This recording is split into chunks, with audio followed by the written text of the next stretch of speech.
Di kesempatan hari ini kita kembali berjumpa di program Diktat, Dialog Keilmuan Islam bersama Ustadz. Dan Alhamdulillah sudah bersama ketiga guru-guru kita yang sudah hadir di studio. Untuk kesempatan hari ini kita akan membahas sebuah tema yang notabene-nya banyak pengetahuan yang kita serap, banyak pengetahuan yang kita dapatkan, tetapi nyatanya kosong dari amalan ataupun aplikasi dalam kehidupan sehari-hari dan tidak bermanfaat untuk sekitar. Ini akan kita bahas dalam tema ilman nafi'an seperti apa dan bagaimana. Nanti kita akan dengarkan masing-masing penjelasan dari guru-guru kita yang sudah hadir di studio.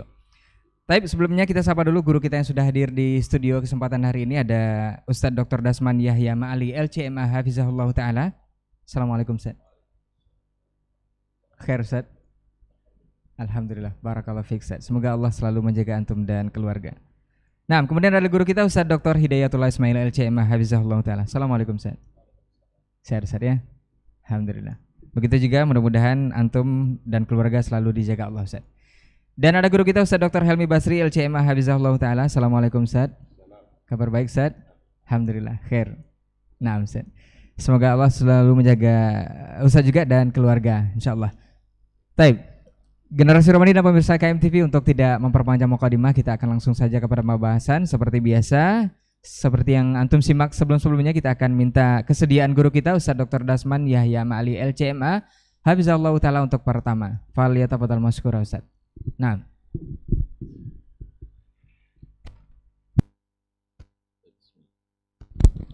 Assalamualaikum warahmatullahi wabarakatuh. Alhamdulillahi rabbil alamin. Wassalatu wassalamu ala ashrafil anbiya'i wal mursalin wa ala alihi wa sahbihi ajma'in. Amma ba'du.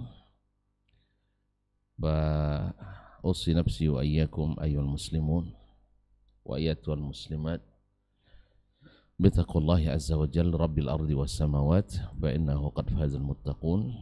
Ya ayyuhalladzina amanu taqullaha haqqa tuqatih wa la tamutunna illa wa antum muslimun. Para al-masyayikh, para abuya, kiai dan tuan guru yang saya muliakan, Fadilatul Dr. Hidayatullah Ismail wa Kiai Haji Dr. Helmi Basri, dan yang setia bersama kita Syekh Rainaldi Amran, dan yang sama-sama selalu di studio Abu Adlian Adnan Al-Kamfari, serta yang di studio Rabbani, dan khususnya para pemirsa, para pendengar dimanapun berada. Mudah-mudahan pertemuan ini pertemuan yang penuh rahmat dan kasih sayang, yang diliputi dengan manfaat dan kebaikan, sambil memohon kepada Allah mudah-mudahan di akhir pertemuan kita dapat ampunan dan doa harapan kita didengarkan Allah Subhanahu wa taala. Salawat dan salam kepada Nabi alaihi salatu wassalam yang datang kepada kita diutus oleh Allah tabaraka wa taala dengan membawa dua hal yang sangat penting. Wallazi arsala rasulahu bil huda wa dinil haqq liyudhhirahu 'ala ad-dini kullih. Dialah yang telah mengutus rasulnya dengan al-huda wa dinil haqq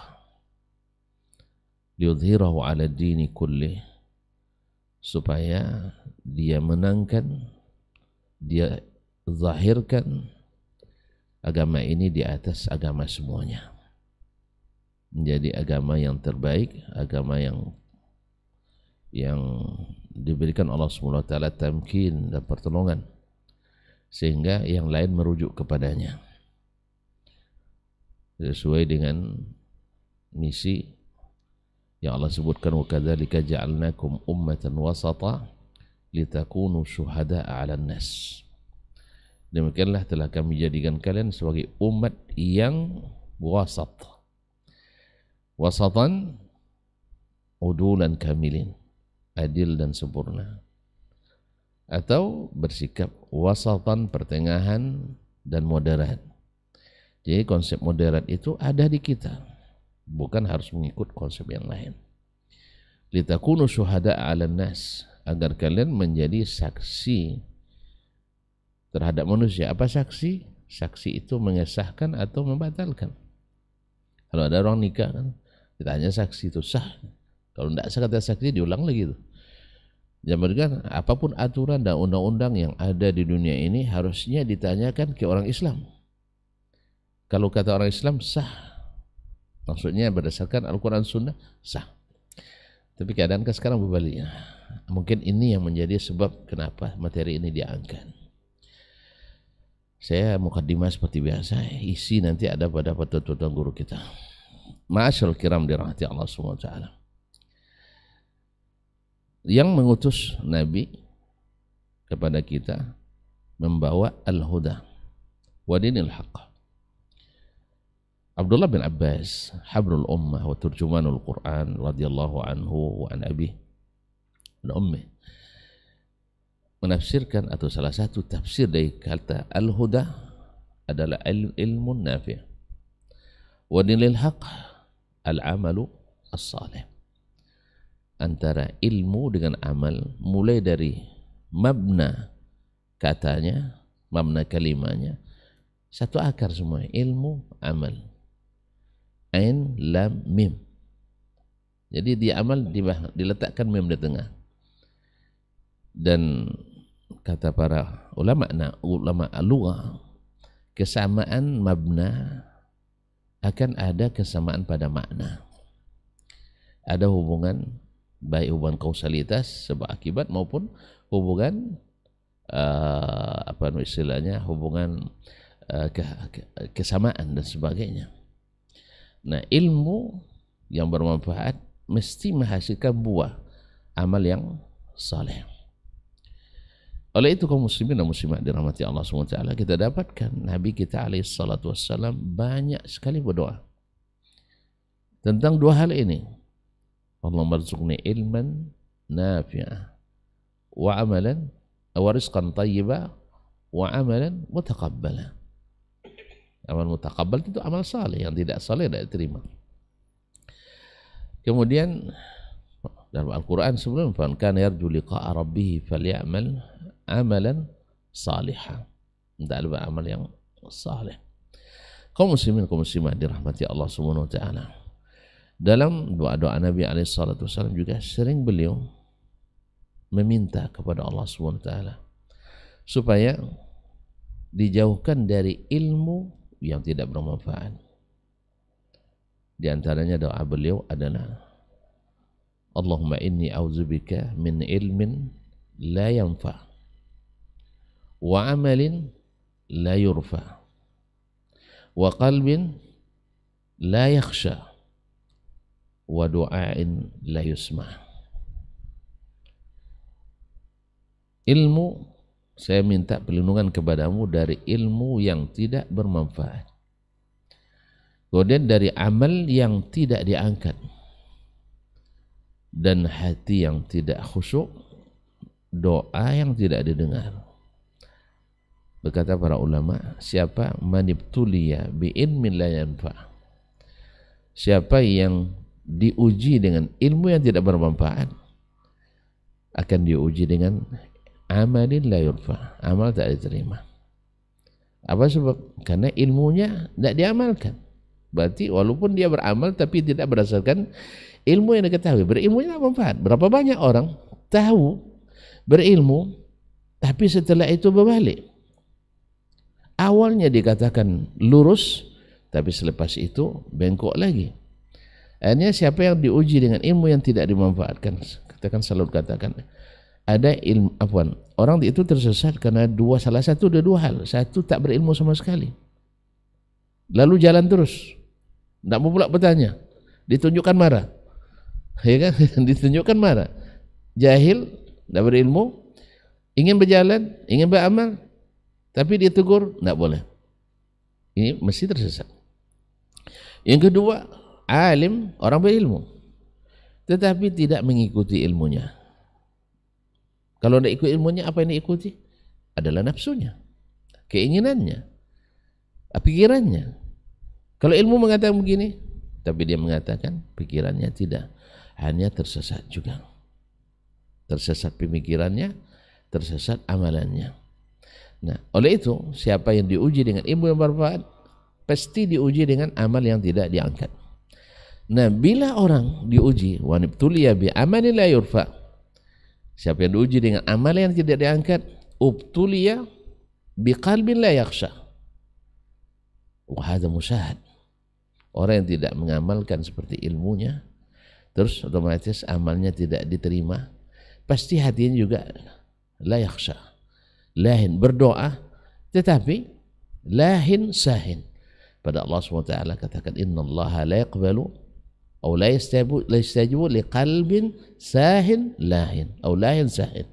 Allah tidak akan terima doa walaupun nangis-nangis tapi hatinya sahin, lahin, hatinya lalai dan bermain-main, dan ujungnya adalah doa la yusma.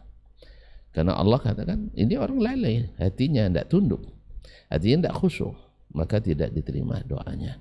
Oleh sebab itu kaum muslimin dan muslimat, patutlah kita untuk mengetahui apa sebab-sebab membuat ilmu kita tidak bermanfaat, dan apa pula akibat-akibat buruk yang akan menimpa seseorang bila ilmunya tidak bermanfaat. Ini yang barangkali akan diangkat oleh Asy-Syaikhan Al-Fadilan, dan saya cukup sampai di sini. Terima kasih. Wassalamualaikum warahmatullahi wabarakatuh. Waalaikumsalam warahmatullahi wabarakatuh. Jazakallahu khairan untuk pendahuluannya. Mudah-mudahan ini bisa menjadi pembuka untuk kita dengarkan selanjutnya penjabaran dari guru kita Ustaz Dr. Hidayatullah Ismail LCMA hafizahullah taala. Falyatafadhal mashkur Ustaz. Assalamualaikum warahmatullahi wabarakatuh. Alhamdulillah, wassalatu wassalamu ala rasulillah wa ala alihi wa ashabihi wa man sara ala nahji wastanna bi sunnati ila yaumiddin. Asyhadu an la ilaha illallah wahdahu la syarikalah wa asyhadu anna Muhammadan abduhu wa rasuluh sallallahu alaihi. Allahumma inna nas'aluka ilman nafi'an wa rizqan tayyiban wa amalan mutaqabbala. Para guru, para masyayikh yang kita muliakan, guru kita Dr. Dasman, semoga Allah selalu memberikan kesehatan kepadanya dan kepada keluarganya. Guru kita Dr. Hilmi, juga doa yang sama untuk beliau. Semoga Allah berikan kesehatan dan Allah berkahi segala usaha dan anak keturunannya. Ikhwas sekalian, saudara Rai dan Adnan, kaum muslimin dan muslimat dimanapun berada, alhamdulillah kita bersyukur kepada Allah. Kembali kita dipermudahkan Allah, diberikan jalan untuk bisa saling menasihati pagi ini, saling berbagi dan mengingatkan. Salah satu tugas kebaikan yang selalu ada dalam kehidupan kita adalah tawassaw bil haqqi wa tawassaw bis sabr. Apalagi hidup di zaman fitnah yang penuh dengan godaan.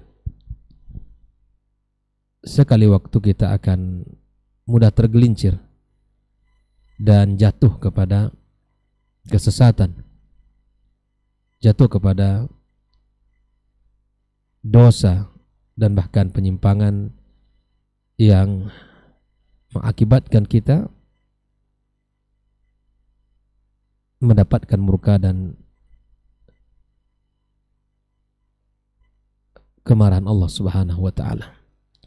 Maka oleh karena itu, ikhwafillah, kita bersyukur waktu yang indah ini, di waktu duha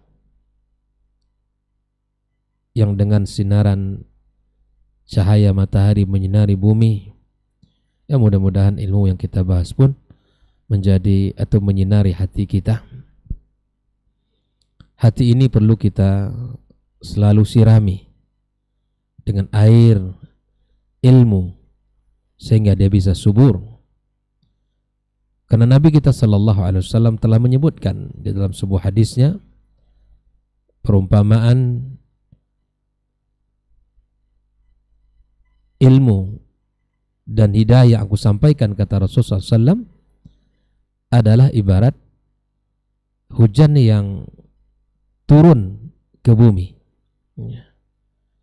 Hujan yang turun ke bumi. Perumpamaan Nabi kita sallallahu alaihi wasallam dan hidayah ilmu yang beliau sampaikan adalah seperti hujan yang turun ke bumi. Kita tahu bahwa bumi sangat butuh untuk diairi agar tumbuh-tumbuhan yang ada di atasnya subur. Lihatlah ketika musim hujan atau musim panas misalnya, kita lihat sawah, ladang, kebun kita kering kerontang. Kita berusaha untuk menyiraminya. Kalau kita sirami mungkin dengan 1 gayung, 2 gayung, itu tidak mencukupi untuk membasahinya. Begitu juga dengan hati kita. Hati ini butuh untuk diairi agar dia mudah menerima kebenaran, agar dia cinta kepada kebaikan dan ketaatan. Barangkali 1 kali majelis belum bisa dia untuk melunakkan hati ini. 2 kali majelis barangkali belum. Maka itu ukurlah sesuai dengan kebutuhannya sampai hati ini melunak. Sampai hati ini cinta kepada kebaikan, mencintai apa yang dicintai oleh Allah, dan mencintai apa yang dicintai Rasulullah sallallahu alaihi wasallam, serta membenci apa yang dibenci oleh Allah Subhanahu wa taala dan Rasulnya sallallahu alaihi wasallam. Maka ikhwafillah rahimani wa rahimakumullah, ketika hati ini butuh kepada ilmu, dan ketika hati ini adalah butuh kepada ilmu, maka kita perlu membersihkannya. Karena sesungguhnya orang-orang yang selalu berada pada naungan ilmu, berjalan di atas ilmu, maka sungguh dia akan selamat menuju Allah Subhanahu wa taala. Dan tentunya apa yang kita maksud dari ilmu ini adalah ilmu yang bermanfaat. Itu adalah ilmu yang disampaikan Allah dan Rasulnya sallallahu alaihi wasallam. Selalu kita sampaikan maqala Allah wa qala rasuluhu sallallahu alaihi wasallam. Nah, oleh karenanya ikhwafillah rahimani wa rahimakumullah, pada kesempatan ini kita akan membahas ilman nafi'an. Karena kalau kita berbicara ilmu sangat luas. Ilmu ada yang Allah sebutkan di dalam Al-Quranul Karim, ilmu yang bermanfaat, dan sangat banyak ayat-ayat yang bicara tentang itu. Yarfa'illahu alladhina amanu minkum walladhina utul ilma darajat. Dan kemudian Nabi juga mengatakan, man salaka tariqan yaltamisu fi ilman sahalallahu bihi tariqan ilal jannah. Ilmu adalah jalan surga, jalan yang tercepat kita untuk mendapatkan surga Allah Subhanahu wa taala. Kemudian Nabi kita mengatakan, may yuridillahu bi khairan yufaqihu fid din. Orang yang Allah berikan kepadanya ilmu, pemahaman, faqih dalam bidang agamanya, maka tanda Allah menginginkan kebaikan padanya. Dan dari nas-nas yang sudah kita bacakan tadi ikhwafillah rahimakumullah, kita berusaha belajar, mengejar dengan membaca dan menghafal, mengulangi, dan semuanya adalah kebaikan. Kita bisa merantau, belajar, dan kita bisa meninggalkan negeri kita. Bahkan para ulama pun memberikan semangat di dalam nasihat-nasihat mereka. Safir tajid iwadan amman tufariquh. Kita safar, belajar, karena dengan itu kita akan mendapatkan ilmu. Jangan risaukan orang tua kita, jangan risaukan keluarga kita yang kita tinggalkan. Safir, engkau akan dapatkan tajid iwadan amman tufariquh. Kau dapatkan orang-orang yang kau ganti, yang kau sayangi, itu engkau dapatkan orangnya, pengganti mereka nanti di tempat engkau belajar. Maka tentunya ikhwafillah, ini yang menjadi semangat kita untuk terus belajar dan terus belajar. Nah tentu ilmu yang kita pelajari jangan salah alamat, ya. Jangan salah guru, ya. Karena di sini pesan para ulama, ketika kita belajar harus kita tahu ya dari siapa kita mengambilnya. Karena dia adalah amanah, dia adalah agama kita. Maka kita mesti melihat dari siapa kita ambil agama kita. Ya. Jangan asal kita lihat dia ya tampilannya begitu kan. Apalagi dia berusaha untuk ngomong bahasa Arab. Tapi bahasa Arabnya bahasa Arab ya, entah dari mana bahasa Arabnya gitu kan. Ikhwafillah, jangan terkecoh. Saya coba untuk merenungi beberapa hari ini ya, melihat ada beberapa video yang muncul ya, kemudian postingan-postingan. Ternyata memang kalau kita lihat sendiri ya, apa yang disampaikan oleh siapa, syekh siapa nama itu menunjukkan ikhwafillah, kenapa kok bisa orang seperti ini juga diikuti ya, diambil ilmunya ya, dipelajari berbagai macam hal dari dia. Kenapa bisa? Saya mencoba untuk menganalisa dan melihat, dan ini diawali dengan akidah. Kalau saya melihatnya bahwa ketika akidah seseorang tidak lurus dan tidak bersumber dari apa yang telah disampaikan oleh Nabi kita sallallahu alaihi wasallam ya, dan Al-Qur'anul Karim, maka orang tidak akan bisa membedakan, seperti orang buta ya. Seperti orang yang tidak punya jalan gitu ya. Atau seperti yang sering disebut oleh guru kita, ibarat orang hanyut ya. Orang yang cemas ketika hanyut, tentu dia ingin menyelamatkan diri kita. Apapun dipegang gitu. Bahkan rumput pun dipegang. Ya khafillah, di dalam Islam sudah ada panduannya. Sudah ada ya jalan keselamatan itu. Yaitu kitabullah dan sunnah Nabi kita sallallahu alaihi wasallam. Maka itu ikhwafillah, mari kita ya, semangati diri kita untuk belajar ilmu yang disampaikan Allah dan Rasulnya, dan bukan hanya sekedar apa yang disampaikan Allah dan Rasul, tapi dipahami seperti apa yang dipahami oleh para sahabat, para tabi'in dan tabi'in, karena mereka ini orang-orang yang telah mendapatkan legitimasi. Hari ini orang bisa saja berdalil Al-Quran, As-Sunnah, bisa saja berdalil seperti itu, tapi terkadang istidlal yang dia gunakan atau penempatan ayat hadis itu yang tidak tepat. Ya. Alaikumsalam. Saya mengajak diri saya dan kaum muslimin dan muslimat dimanapun berada, kita mencoba untuk mempelajari ya agama kita dari sumbernya, mempelajari syariat ini sesuai dengan apa yang dipahami oleh generasi awal kita. Maka hal-hal yang muncul yang ada di jalan yang utama itu tidak akan tertarik mata kita, hati kita untuk mempelajarinya. Sifatnya itu hanya hal-hal yang sepele, itu tidak akan membuat diri kita untuk masuk ke dalamnya. Maka ketika kita betul-betul belajar ilmu yang benar, maka ilmu itu akan melahirkan banyak manfaat. Yang pertama, di antara buah daripada ilmu yang bermanfaat adalah mewariskan rasa takut kepada Allah Subhanahu wa taala. Ketika ilmu yang kita pelajari itu menjadikan kita ya takut kepada Allah ya, untuk melanggar aturan-aturannya, maka itulah ilmu yang bermanfaat bagi sahibul ilm. Allah Subhanahu wa taala telah mengatakan, innama yakhshallaha min ibadihil ulama. Yang akan takut kepada Allah hanya para ulama ya, al-alim. Makanya Imam Ahmad mengatakan aslul ilmi khasyatullah ya. Ilmu itu memang mengantarkan kepada Rasa takut kita kepada Allah. Ilmu itu mengantarkan orang tunduk kepada syariatnya. Ilmu yang bermanfaat itu menggiring dia kepada jalan yang lebih lurus. Itu ilmu yang bermanfaat. Dan itulah asal daripada ilmu itu.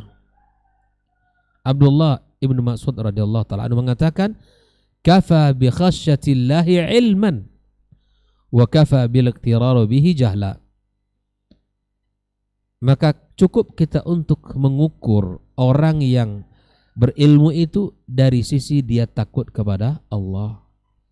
Dan orang yang terpedaya kepada Allah adalah orang yang jahil. Maka ungkapan para salaf ya, bahwa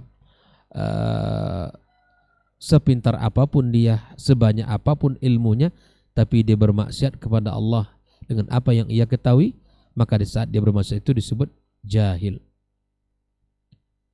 Kita berharap kepada Allah Azza wa Jal, ilmu yang kita belajari bersama, ya, majelis yang sudah kita hadiri, ngaji yang sudah sering, membawakan diri kita ikhwafillah semakin takut kita kepada Allah Azza wa Jal, semakin menjadikan kita ya tunduk dan patuh kepada syariatnya. Nah, di antara sifat orang yang berilmu itu adalah khasyah. Itulah yang mesti kita miliki. Maka orang berilmu itu erat dengan kekhusyuan dan dirasa takut kepada Allah Subhanahu wa taala. Ialah simat para orang-orang saleh, nampak dalam dirinya dia pakai ilmunya. Ini juga yang saya rasakan di dalam diri saya, betapa para masyayikh, para guru ya dulu ketika belajar di Madinah Al-Munawwarah, ya Allah, kita melihat sendiri bagaimana para ulama kita, bagaimana para guru kita ya yang mengajar baik itu di Masjidil Nabawi maupun ataupun di kampus-kampus kita, di fakultas kita. Masya Allah, tabarakallah, simat mereka simat ahlul ilm, dan di dalam pembawaan mereka itu rasa takut yang luar biasa kepada Allah Azza wa Jalla. Itu terasa ya, betapa jiwa-jiwa mereka ya, dan betapa diri mereka itu ya, menjaga dari hal-hal yang diharamkan Allah Azza wa Jalla, dari sisi ucapan mereka, dari akhlak mereka, dari interaksi mereka dengan kita. Subhanallah, kita rasakan ya ilmu yang luar biasa. Semoga Allah Azza wa Jalla ya selalu memberi balasan kepada para masyayikh, kepada mereka yang telah mengajarkan ilmu kepada kita. Ikhwafillah, nah inilah buah yang bisa kita dapatkan ketika ilmu itu ilmu yang bermanfaat, ilman nafi'an. Ilman nafi'an itu akan selalu melahirkan al-khasyah, melahirkan rasa takut kita kepada Allah Azza wa Jalla. Semua ilmu, apa saja ilmunya, ya di dalam kehidupan misalnya rumah tangga kita, ikhwafillah, ya kita takut kepada Allah Subhanahu wa taala. Kita sebagai seorang suami, kita takut di dalam mencari rezeki yang tidak dari jalan yang halal. Kita tidak mungkin membawa itu ke rumah kita. Kita takut kepada Allah yaumul hisab, yaumul jaza. Kita takut kepada Allah Subhanahu wa taala bagaimana nanti sangat berat ya perhitungan di hari kiamat kelak. Ya. Maka di antara tanda bagaimana dulu para salaf rasa takut mereka kepada Allah Subhanahu wa taala, maka mereka tidak ya membawa rezeki yang haram ke rumah mereka. Bahkan kehati-hatian mereka terlihat daripada sikap ya apabila terdapat sikap dari anak bahkan istri mereka, mereka langsung menyalahkan dirinya, mungkin karena kesalahan saya. Subhanallah. Bahkan ketika kendaraan tunggangan mereka pun tidak bisa dikendalikan dengan baik, itu merasa bahwa ini kesalahan dirinya. Enggak menyalahkan orang lain, enggak menyalahkan istrinya, enggak menyalahkan ini dan itu, tapi secepat mungkin dia untuk introspeksi kepada dirinya. Alhamdulillah, rasa takut yang luar biasa mengantarkan kepada derajat yang tinggi di sisi Allah Subhanahu wa taala. Nah, di dalam mencari rezeki ini adalah sebuah hal yang mesti kita cermati dan mesti kita perhatikan. Di dalam pekerjaan juga demikian.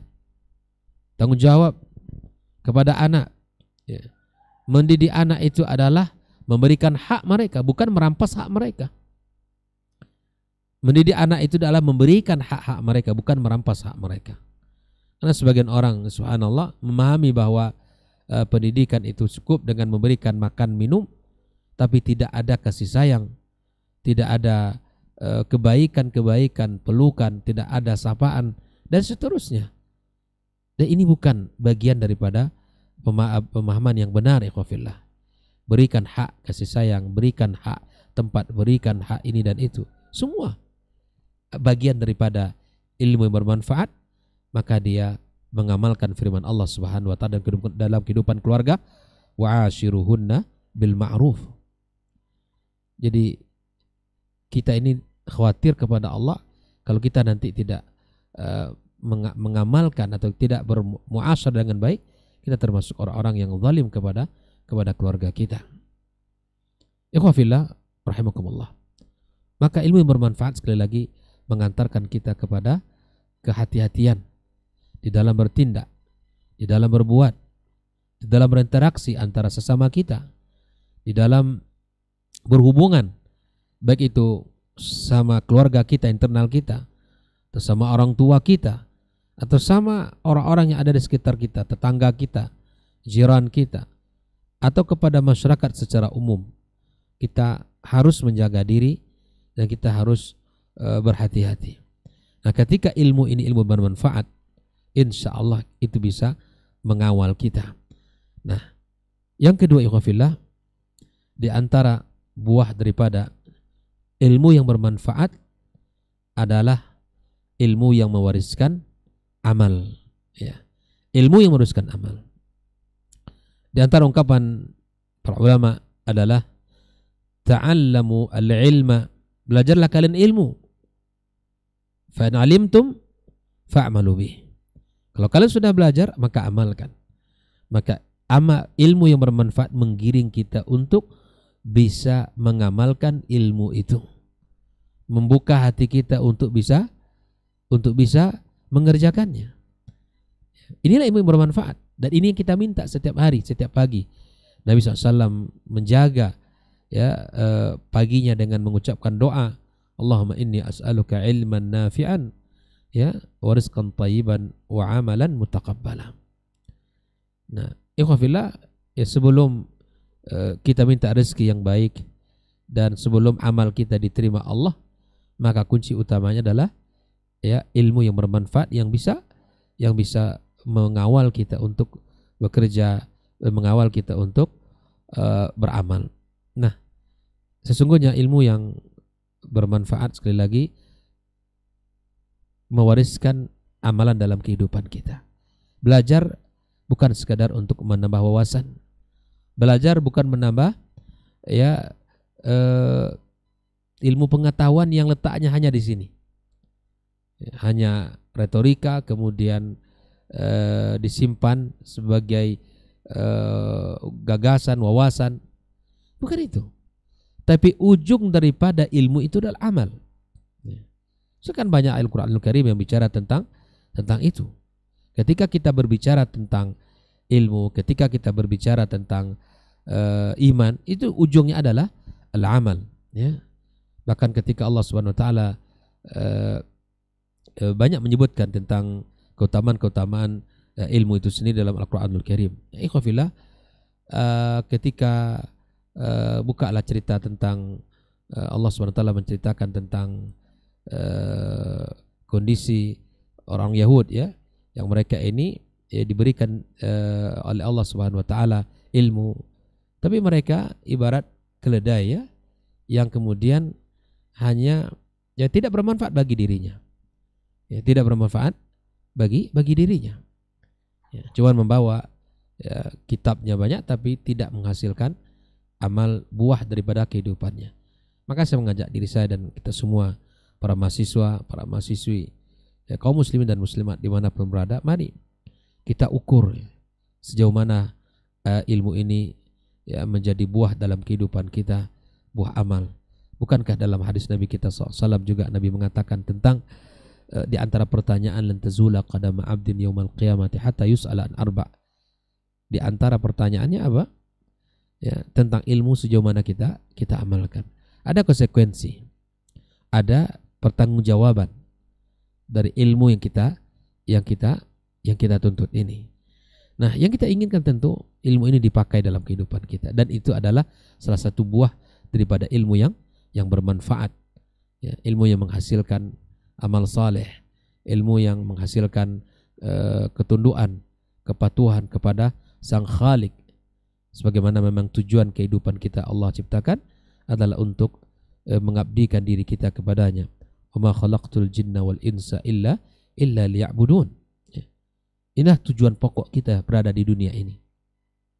Tujuan pokok kita adalah linuwahidahu, kita mengesahkan Allah Azza wa Jal, dan kita menjadi orang-orang yang menghambakan diri kepadanya dengan penghambaan yang benar, yang tidak diikuti dengan kesyirikan, yang tidak diikuti dengan segala bentuk yang bisa menghilangkan nilai-nilai ketaatan kita kepada Allah Azza wa Jal.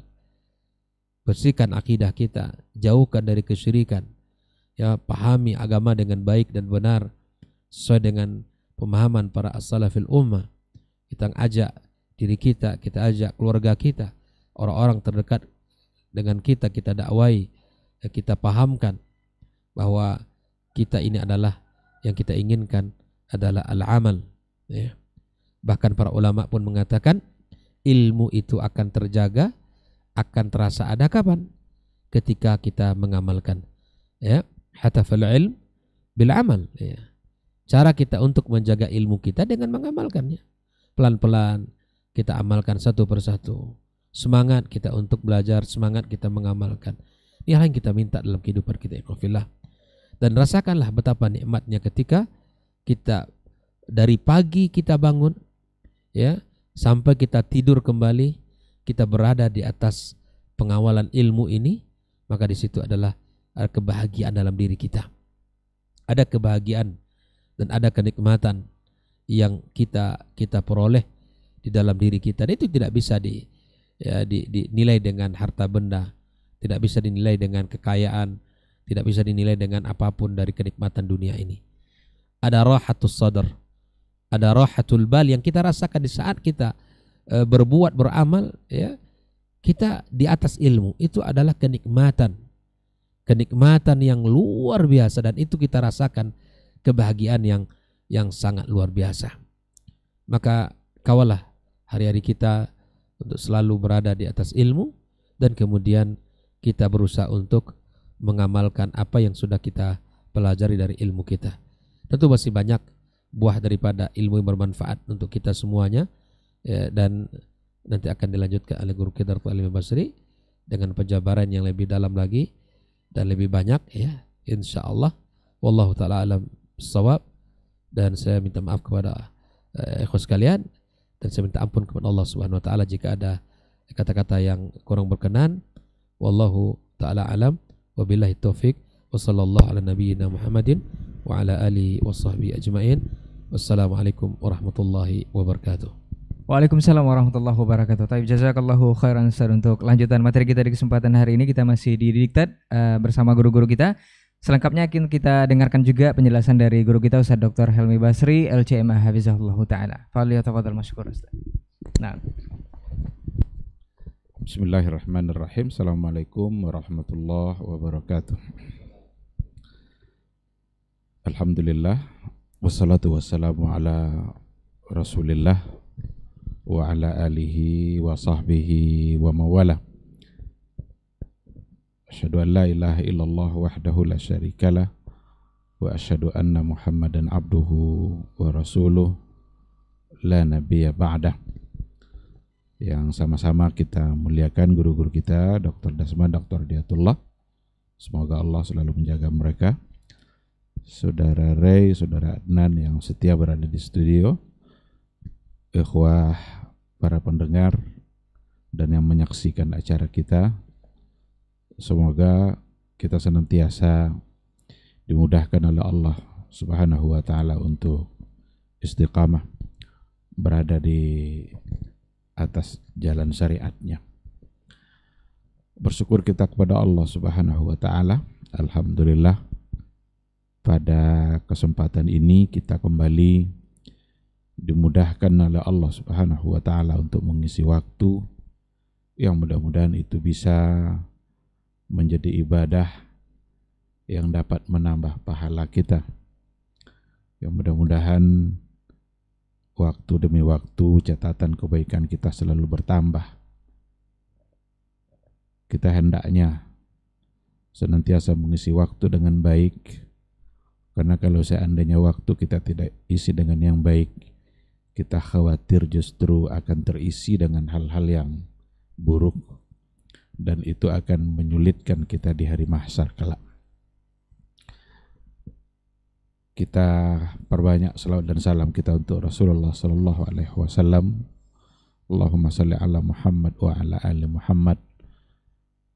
Sosok figur yang diutus oleh Allah Subhanahu wa taala untuk menyampaikan sebuah risalatul Islam, konsep hidup, konsep keselamatan yang hakiki. Siapa yang ingin selamat dunia dan akhirat, maka satu-satunya jalan adalah mengikuti apa yang telah beliau sampaikan. Mudah-mudahan kita dimudahkan oleh Allah Subhanahu wa taala agar tetap berada di atas sunnahnya sampai akhir hayat nanti, dan mudah-mudahan kita mendapatkan syafaat dari beliau di yaumul mahsyar, yauma la yanfa'u malun wala banun illa man atallaha biqalbin salim.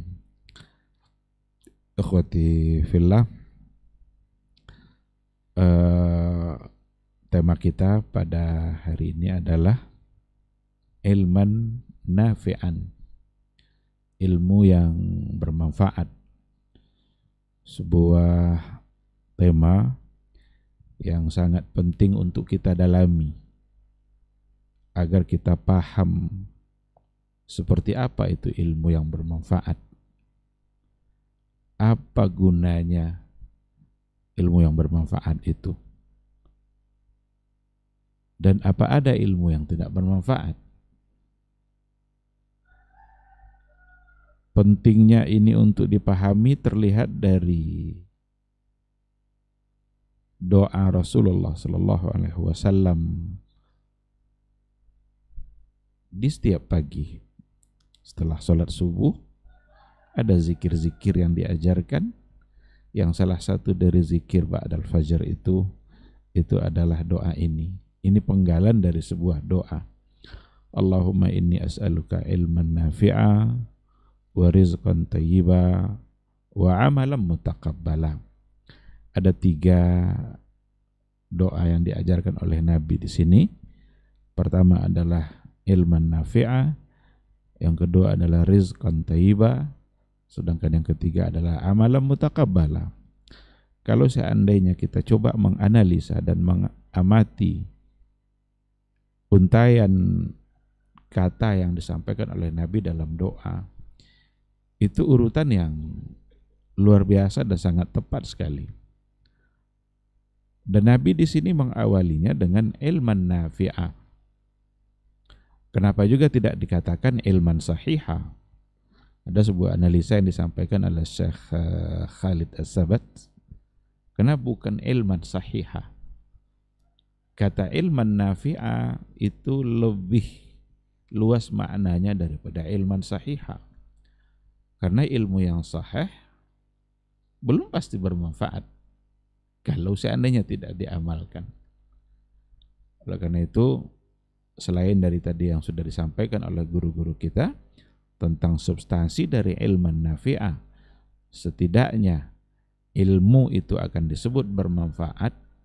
Yang pertama adalah kalau seandainya dia sahih, ayyakuna sahihan. Sedangkan yang kedua adalah ayyakuna ma'mulan bihi, diamalkan. Jadi ilmu yang bermanfaat itu setidaknya yang 2 itu harus ada. Yang pertama adalah sahih, benar ilmunya. Karena kalau seandainya ilmunya sudah salah, dia pasti tidak akan bermanfaat. Kalau seandainya ilmunya sudah tidak benar, maka tidak ada lagi gunanya. Maka mengamalkan ilmu yang tidak benar itu justru bukan mendatangkan manfaat, tapi justru mendatangkan keburukan dan kerusakan, tidak hanya bagi dunianya, tapi juga justru bagi akhiratnya. Nah, yang kedua, tidak cukup sekedar sahih, sekedar benar saja. Mestilah dia diamalkan. Karena kalau seandainya ada ilmu yang sahih, ada ilmu yang benar, lalu itu hanya sebatas wawasan saja, tidak teraplikasikan dalam tataran pengamalannya, hanya sekedar diketahui saja. Ini haram, ini halal, tahu dia mana yang haram, mana yang halal, tetapi dia tidak amalkan. Yang haram itu untuk ditinggalkan. Maka bukti pengamalan ilmu kalau sesuatu itu diharamkan, pengamalannya adalah dengan meninggalkan. Tapi kalau seandainya dia tidak meninggalkan hal-hal yang diharamkan, berarti ada yang sahih dalam pengetahuan dia, tapi dia sendiri tidak mengamalkan. Maka hal itu juga tidak bermanfaat. Oleh karena itu, sahih dan diamalkan, barulah dia menjadi ilman nafi'an. Nah, kalau seandainya seseorang itu sudah memiliki ilman nafi'an, lalu kemudian dia amalkan, rentetannya dua yang berikutnya dalam doa itu. Dia akan mendapatkan rizqan thayyiban. Bukankah mengamalkan ilmu yang sahih itu adalah bagian dari ketakwaan? Dan bukankah Allah mengatakan wa may yattaqillaha yaj'al lahu makhraja wa yarzuqhu min haitsu la yahtasib. Barang siapa yang bertakwa kepada Allah, maka Allah akan berikan solusi untuk berbagai problem yang dia hadapi. Wa yarzuqhu min haitsu la yahtasib, dan kemudian Allah akan memberikan dia rezeki dari jalan yang tidak dia duga-duga. Oleh karena itu, Rasulullah SAW menempatkan ilmu yang bermanfaat pada poin yang pertama, karena kalau sudah benar-benar bermanfaat, sahih dan diamalkan, maka akan melahirkan dua hal berikutnya. Rizqan thayyiba, akan dia mendapatkan rizki yang baik. Bagaimana mungkin dia mendapatkan rizki yang baik kalau dia tidak punya ilmunya? Bagaimana mungkin dia mendapatkan rizki yang baik kalau seandainya apa yang dia lakukan ternyata tidak sesuai dengan apa yang diatur oleh agama? Agama mengatur segala bentuk persoalan dalam kehidupan kita, diatur oleh agama, baik dalam persoalan ibadah maupun dalam persoalan muamalah. Itu semua adalah ilmu yang harus disandarkan kepada syariat Islam, ilmu yang harus dikembalikan kepada bimbingan dan wahyu yang dibawa oleh Rasulullah Sallallahu Alaihi Wasallam. Kalaulah seseorang senantiasa menyandarkan dirinya kepada apa yang telah diajarkan oleh Nabi itu, maka rezeki yang akan dia dapat, insya Allah adalah rezeki yang baik. Lalu kemudian pada poin yang keduanya, yang akan dia dapatkan wa amalan mutaqabbala, amal yang diterima oleh Allah Subhanahu wa taala. Bukankah salah satu dari amal itu diterima oleh Allah kalau seandainya sesuai dengan ilmunya, kalau seandainya sesuai dengan yang diajarkan oleh Rasulullah Sallallahu Alaihi Wasallam. Tak mungkin amal itu diterima kalau seandainya ternyata dilakukan berbeda dengan yang diajarkan oleh Nabi kita yang mulia. Nah, oleh karena itu, ilman nafi'an, ilmu yang bermanfaat bagi kehidupan umat Islam, itu akan melahirkan rizqan thayyiba, dan kemudian amalan mutaqabbala, membuat amalnya diterima oleh Allah Subhanahu wa taala. Kemudian apa itu ilmu yang bermanfaat? Apa saja? Kemuliaan ilmu itu ditentukan oleh apa yang ada di dalam ilmu itu. Maka satu ungkapan yang sering diucapkan oleh para ulama, syaraful ilmi bisyarafil ma'lum. Kemuliaan ilmu itu ditentukan oleh mulianya apa yang ada pada substansi sebuah ilmu itu. Nah, oleh karena itu, ilmu yang paling bermanfaat yang harus kita kuasai dan harus kita pahami, adalah akidah, adalah tauhid. Itu asyraful ilm. Itu ilmu yang paling mulia. Kenapa demikian? Karena sebuah ilmu yang berbicara tentang yang paling mulia, yaitu Allah Subhanahu wa ta'ala. Oleh karena itu, al-ilmun nafi' yang pertama, pada posisi yang pertama, itu adalah ilmu akidah, ilmu tauhid. Bagaimana kita mengenal Allah, bagaimana kita harus tahu ilmunya tentang Allah, tentang rububiyahnya, tentang uluhiyahnya, tentang asma wa sifatnya. Kita mengenali Allah melalui dan dengan menggunakan ilmu yang sahih. Jadi ilman nafi'an untuk tauhid, untuk akidah, berarti yang pertama ilmunya harus sahih. Dan yang kedua, ma'mul, diamalkan, dilaksanakan, diterapkan dalam kehidupan keseharian kita. Kalau seandainya dalam akidah, dalam tauhid, kita memahami dan mempelajarinya tidak dengan ilmu yang sahih, tidak dengan ilmu yang benar, maka akidah kita pasti akan salah. Akidah kita pasti akan menyimpang. Akidah kita tidak lagi lurus, dan kalau seandainya akidah yang sudah bermasalah, maka akan bermasalah hal-hal yang lain. Bagaimana ilmu yang sahih untuk akidah? Bagaimana ilmu itu dianggap benar ketika kita hubungkan dengan tauhid, dengan akidah, dengan mengenali Allah Subhanahu wa ta'ala?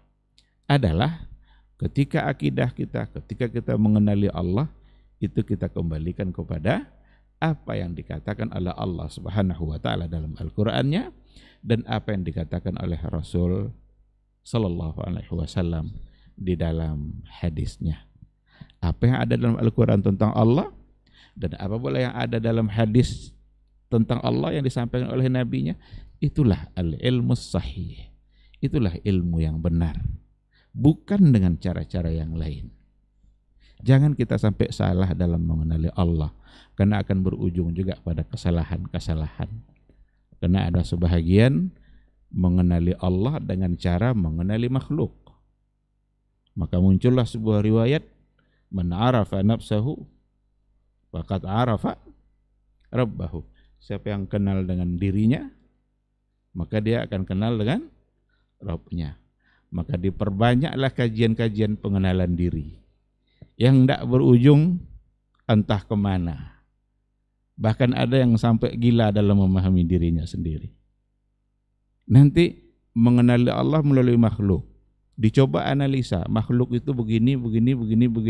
Berarti Allah bukan begini.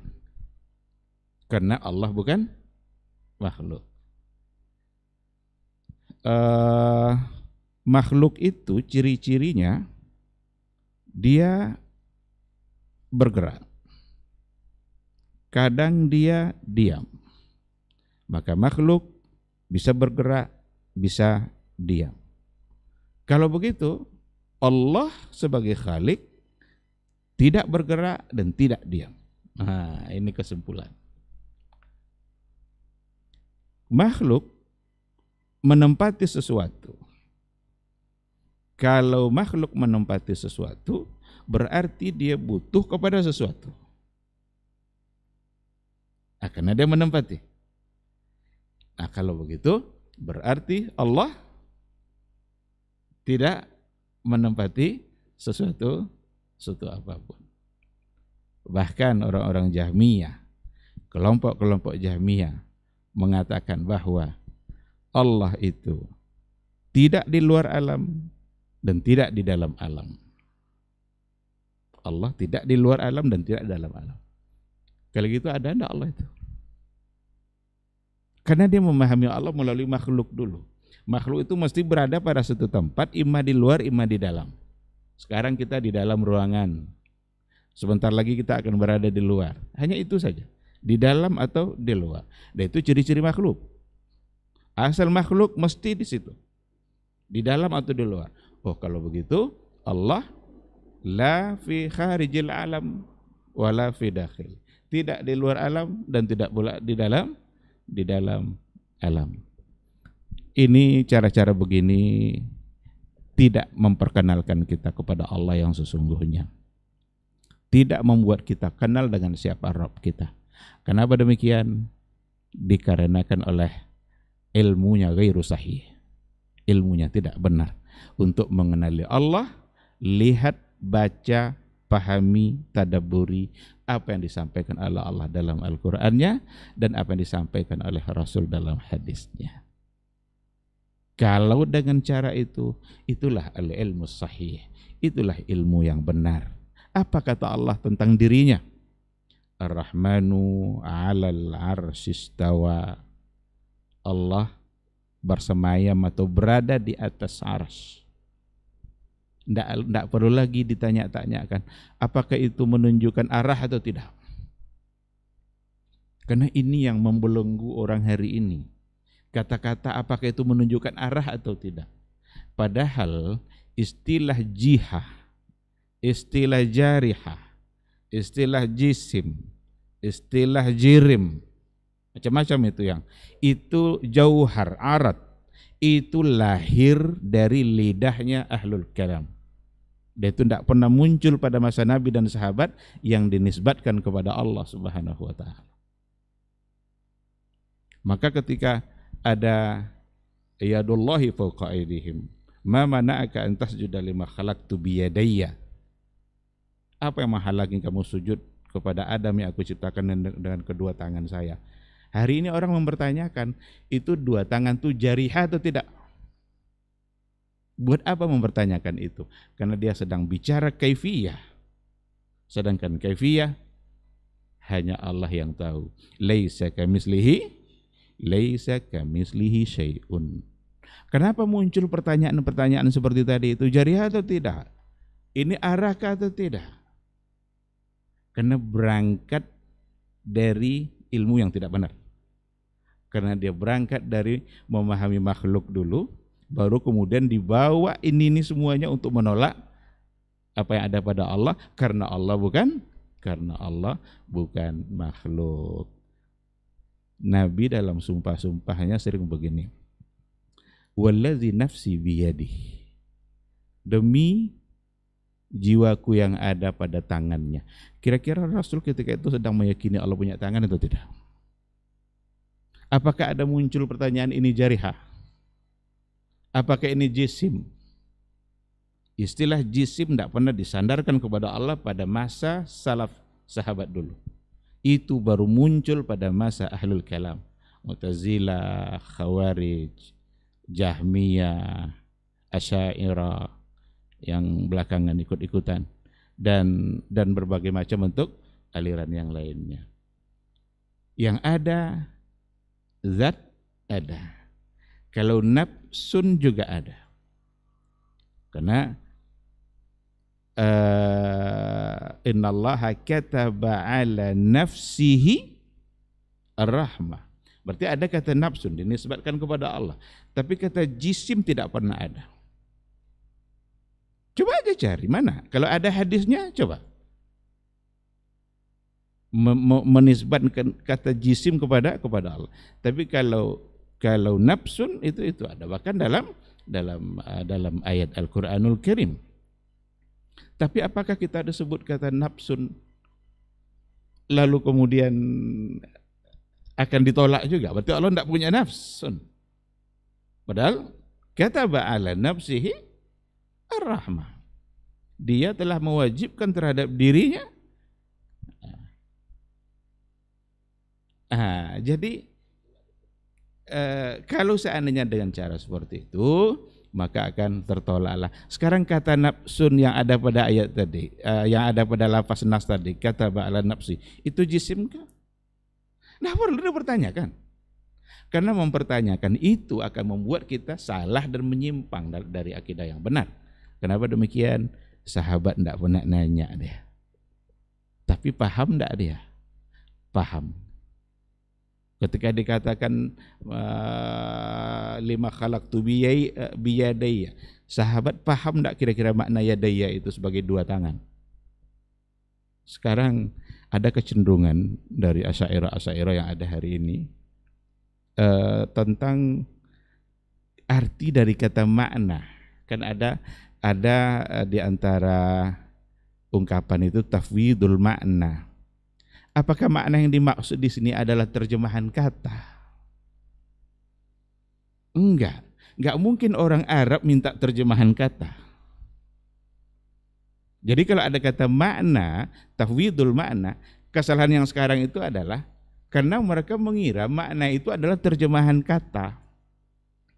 Padahal makna di situ adalah al-haqiqah, hakikatnya, kaifiyahnya seperti apa. Jadi tahwidul makna itu tahwidul kaifiyah. Tengok dalam lisanul Arab. Ada seperti itu. Ada yang ahli bahasa itu apa namanya? Al-Azhari, salah seorang dari ahli bahasa.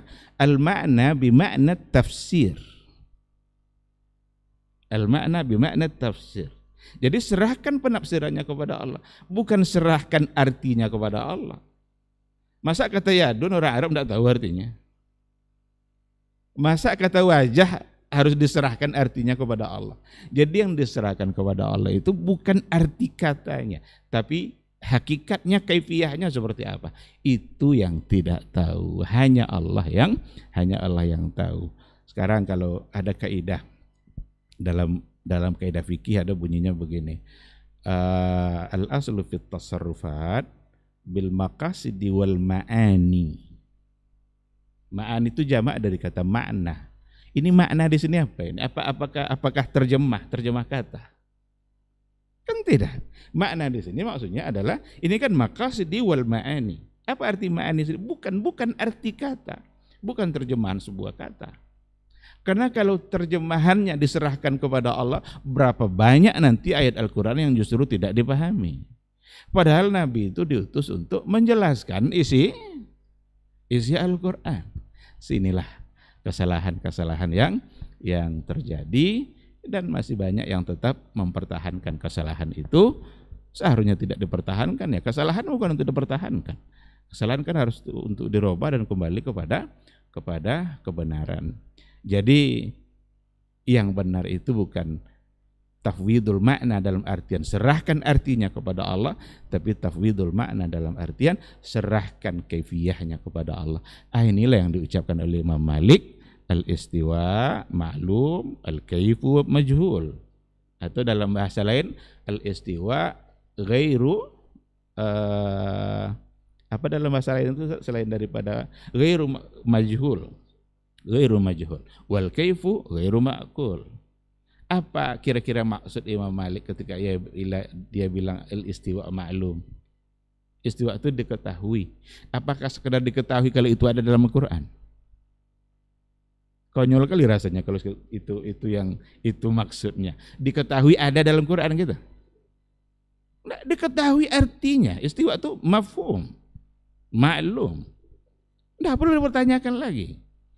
Yang majhul itu apa? Wal kaifu majhul. Kaifnya, caranya, hakikatnya tidak diketahui. Hanya Allah yang tahu. Nah, oleh karena itu aqidatus salaf, sahabat yang dibimbing oleh Nabi dulu, paham dia artinya, tetapi seperti apa mereka tidak tahu, dan mereka tidak bertanya karena memang bukan untuk dipertanyakan. Kita tahu sahabat, seandainya ada hal-hal yang mereka tidak paham, pasti bertanya dalam persoalan agama. Maka banyak ayat yas'alunaka. Mereka bertanya. Kalau mereka tidak paham, nanya dia. Mereka adalah orang yang ingin beribadah secara baik dan semua ingin dia lakukan. Maka kalau tidak paham, nanya. Tapi kenapa tidak ada satupun pertanyaan dalam persoalan akidah ini? Dalam persoalan, dalam artian menanyakan hakikat yang tadi itu. Karena memang tidak perlu untuk dipertanyakan, sebab hanya Allah yang tahu. Dan Allah sendiri sudah bilang, laisa kamitslihi syai'un wa huwas samiul basir. Tidak ada satupun yang semisal dengan Allah. Tidak ada yang serupa dengan Allah. dan dia maha mendengar lagi maha melihat. Nah, oleh karena itu ikhwati fillah, berakidah, bertauhid itu mesti dengan ilmu yang sahih, mesti dengan ilmu yang benar. Ini sebagai pondasi bagi kehidupan kita. Kalau ini yang salah, berarti akibatnya fatal. Kita harus tahu mana yang tauhid, mana yang syirik. Jangan didangkalkan tentang pengertian syirik itu. Jangan ada hal-hal yang dia sebenarnya dalamnya ada unsur-unsur kesyirikan, tapi ingin dianggap itu sebagai sesuatu yang hal yang biasa. Itu juga akan membuat kita terjadi pada atau terjatuh pada kesalahan dan penyimpangan. Syirik itu untuk ditinggalkan. Karena syirik yang kita lakukan itu akan merusak ibadah-ibadah yang kita lakukan. Lain asyrakta la yahbatanna amaluk. Jika engkau berbuat syirik, maka batallah amalanmu. Disinilah pentingnya kita benar dari sisi akidah, dari sisi tauhid, dan ini adalah al-ilmu nafi' pada posisi yang pertama. Nah, yang kedua nanti baru diikutkan dengan al-ibadah. Ibadah itu al-ilmu nafi' yang kedua. Ibadah harus dari ilmu yang sahih. Ibadah harus dari ilmu yang benar. Kalau seandainya ibadah tidak ambil dari ilmu yang benar, maka dia tidak akan bermanfaat. Capek aja lah orang sholat begini, tapi ternyata itu tidak sahih. Ternyata itu tidak benar. Berarti apa yang dia lakukan, maka dia tidak akan mendapatkan apapun dari Allah Subhanahu wa taala. Ketika ada orang yang siapa itu Ustaz, Imam Malik atau Imam Al-Lais, nampak dia setelah subuh kan, seorang pemuda sholat 4 rakaat atau sunat fajarnya ya, yang dia kerjakan 4 rakaat, lalu dibantah sama imam tadi itu. Kenapa kamu lakukan ini? Dia nanya, apakah saya akan disiksa oleh Allah dengan banyak sholat? Banyak sholat itu kan banyak amal berarti. Tapi ternyata kalau banyak amal itu tidak benar, tidak ada gunanya. Maka dicegah oleh imam tadi itu. Dia bilang, tidak. Allah tidak akan menyiksa kamu karena banyak sholat kamu. Tapi Allah akan menyiksa kamu karena kamu menyelisihi Rasulnya. Oleh karena itu, al-ilmu sahih, ilmu yang sah itu, yang benar itu, ilmu yang sesuai dengan yang diajarkan oleh Rasulullah Sallallahu Alaihi Wasallam. Lalu kemudian diamalkan. Nah, inilah secara urutan tauhid, nanti masuk pada ibadah, dan pada masalah-masalah muamalah dan lain sebagainya. Semua itu akan menjadi bermanfaat bagi kehidupan kita kalau seandainya dia sahih dan dia diamalkan. Bagaimana Rasul mengajar bermuamalah? Nabi pernah masuk ke pasar, melewati seorang pedagang tepung, ada sesuatu yang mencurigai. Nabi masukkan tangannya gini. Ini apa ini? Ada air yang menetes dari atas. Berarti sudah mulai tipu-tipu. Apa kata Rasul? Man ghasyana falaysa minna. Siapa yang menipu itu tidak masuk dalam golongan kami. Maka muamalah, ibadah semua diajar oleh Nabi kita dan harus sahih dan harus juga diamalkan sesuai dengan yang dipandu oleh Rasulullah Sallallahu Alaihi Wasallam. Mana yang beliau larang untuk kemudian ditinggalkan, mana yang beliau anjurkan untuk kemudian dilaksanakan. Dengan cara itulah ilmu akan menjadi bermanfaat bagi seseorang. Kalau sudah bermanfaat, maka insya Allah rezeki yang baik akan dia dapatkan dan amalannya akan diterima oleh Allah Subhanahu wa taala. Baik, saya kira ini yang ingin saya sampaikan dalam kesempatan ini. Mudah-mudahan ada manfaatnya insyaallah. Subhanakallahumma wa bihamdika asyhadu an la ilaha illa anta astaghfiruka wa atubu ilaik. Wassalamualaikum warahmatullahi wabarakatuh. Waalaikumsalam warahmatullahi wabarakatuh. Taib, jazakallahu khairan untuk penyempurnaan materi kita di kesempatan hari ini. Mudah-mudahan apa yang sudah kita bahas mengenai ilman nafi'an ini bisa juga bermanfaat untuk kita semuanya. Boleh kita jawab pertanyaan satu, Ustaz? Nah, ini satu pertanyaan sepertinya dari SMS, Ustaz. 082174909911. Ustaz mau bertanya, apakah manfaat juga ilmunya, Ustaz? Jika Ustaz atau tokoh yang menyampaikan sebuah dalil sahih, dia mengatakan tidak mengamalkan karena dilarang, tapi tidak juga menyalahkan amalan orang lain yang menyelisihi dengan dalil tersebut dengan alasan menghormati perasaan sesama muslim yang mengerjakannya. Jazakallah khair Ustaz. Nah,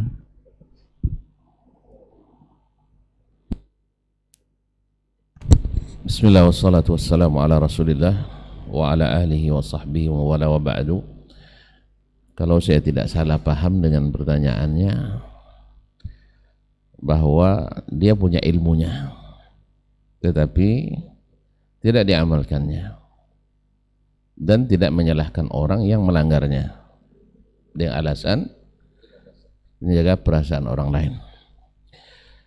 Kaum muslimin kaum muslimat dirahmati Allah SWT, Allah berfirman, wal asri, demi masa, innal insana lafi khusr, sesungguhnya manusia dalam keadaan benar-benar merugi, illa alladzina amanu, kecuali orang beriman, wa amilus salihat, dan beramal saleh, wa tawasaw bil haqq, saling memberi wasiat untuk tetap di atas kebenaran. Dan akibatnya apa? Wa tawasaw bis sabr, harus juga saling menyabarkan, karena memang tawasi bil haqq itu selalu akan ada implikasi negatifnya. Ya, kita berharap ketika berdakwah orang menerima, tetapi jangankan kita, Allah saja kadang ditolak orang, Rasul ditolak orang. Allah seperti kata Ustaz Elmi tadi panjang lebar dia jelaskan, Allah dan Rasul mengatakan ini saya, katanya enggak, katanya kan itu. Kata Allah saya begini, lalu dia bilang enggak, itu salah Run. Sebab kalau begitu nanti masalahnya ini konsekuensinya. Lalu hukum Allah menjelaskan ini yang harus kalian kerjakan, kata enggak sesuai dengan zaman ini, enggak sesuai dengan bangsa kami dan sebagainya. Dan jadi ketika ada hal ini akan ada implikasi. Nah, apakah ketika kita mengetahui sesuatu, baik itu perintah maupun larangan, lalu kita lihat orang melanggar dan kita yakin itu ada suatu kesalahan, nah apakah kita diamkan dengan alasan nanti tersinggung, atau kita tegur, atau kita jelaskan supaya dia tidak melenceng? Kaum muslimin dan muslimat rahmati Allah, dulu guru kami ketika bicara tentang ilzamus syai' biduni mulzim, artinya dia beri contoh, salat didirikan lalu ada orang tidur meninggalkan salat tidak berdosa, sahih? Orang tidur meninggalkan salat tidak berdosa. Tapi ketika antum lihat orang tak berdosa meninggalkan salat ini, dia tidur, antum tahu dia tidur tidak salat gara-gara tidurnya, boleh tidak antum biarkan dia dengan alasan tidak boleh mengganggu?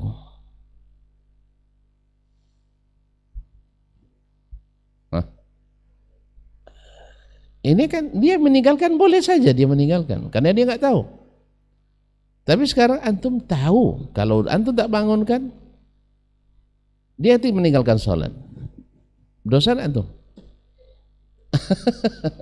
Berdosa. Jadi kalau ada orang suatu dalam agama ini dia tidak tahu, lalu antum tahu itu, dia tidak tahu, lalu antum biarkan dia melanggar yang haram atau meninggalkan yang wajib.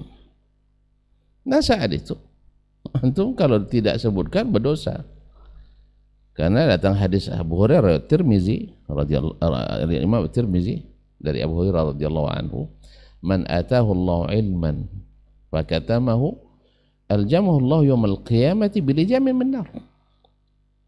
Siapa yang Allah beri ilmu lalu dia sembunyikan, maka Allah akan kekang, karena dia menahan mulutnya, akan kekang mulutnya nanti dengan api neraka di hari kiamat. Nasallallahu salamatul afiyah. Jadi menjaga perasaan memang dianjurkan, tapi menyampaikan kebenaran harus lebih dianjurkan. Karena ciri khasnya umat terbaik itu adalah ta'muruna bil ma'ruf wa tanhauna 'anil munkar. Jadi tidak ada alasan dengan menghormati orang, saya tidak katakan yang benar. Kecuali maksudnya ini masalah ijtihad. Ini kan juga Ustaz Helmi sebenarnya yang lebih pas menjelaskan ini. La inkara fi masail ijtihad. Tapi sekarang ditarik Ustaz. La inkara fi masail al-khilaf. Hukum asalnya adalah la inkara fi masail ijtihad. Masalah yang murni ijtihad itu tidak saling mengingkari kita karena ini pendapat masing-masing. Tapi sekarang ditarik ke la inkara fi masail khilaf. Masalahnya apa? Nanti subhannya ada sebagian ulama mengucapkan itu dalam kitab-kitabnya.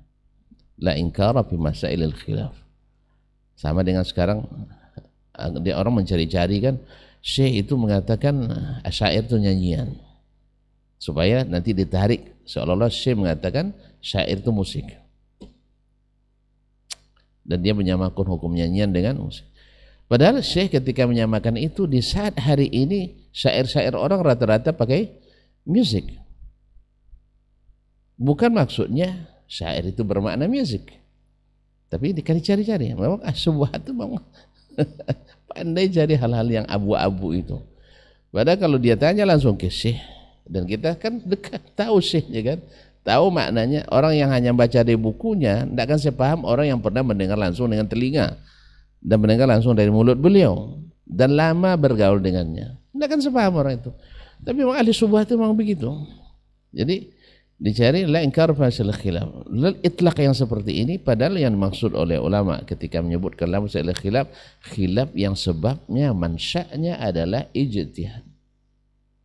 Adapun yang khilaf tidak boleh diingkari, kan ada khilaf ijtihad lawan nas. Akan dikatakan la ijtihada ma'an nas. Tidak boleh ijtihad kalau sudah ada nas. Dan seterusnya wallahu a'lam. Ya, kalau maksudnya ini adalah masalah ijtihad, ya kita katakan iya, kita harus menghormati. Tapi tidak menunjukkan yang benar itu benar, tidak menampakkan dalil yang tidak dikatakan oleh kawan, itu sama dengan menyembunyikan ilmu. Atau takut menyalahkan orang, tidak boleh menyalahkan orang. Antum suka nyalahkan saya, masa nyalahkan orang lain tidak mau? Nyalahkan kita mau, nyalahkan orang lain tidak mau. Iya sama dengan seorang pembesar itu, Grand Sheikh dia kan, wawancara di televisi resmi. Kita di lembaga tertua di dunia ini menganut ta'addudiyatul ara wal aqwal. Ma min qawlin illa wa nahtarimu, yajib tawqiruhu. لأنه قال بعالم من العلماء وإلى آخره. ما شاء الله كلام جميل لكن يراده الباطل. يعني جمع الأقوال باطلة أما الحق فلا.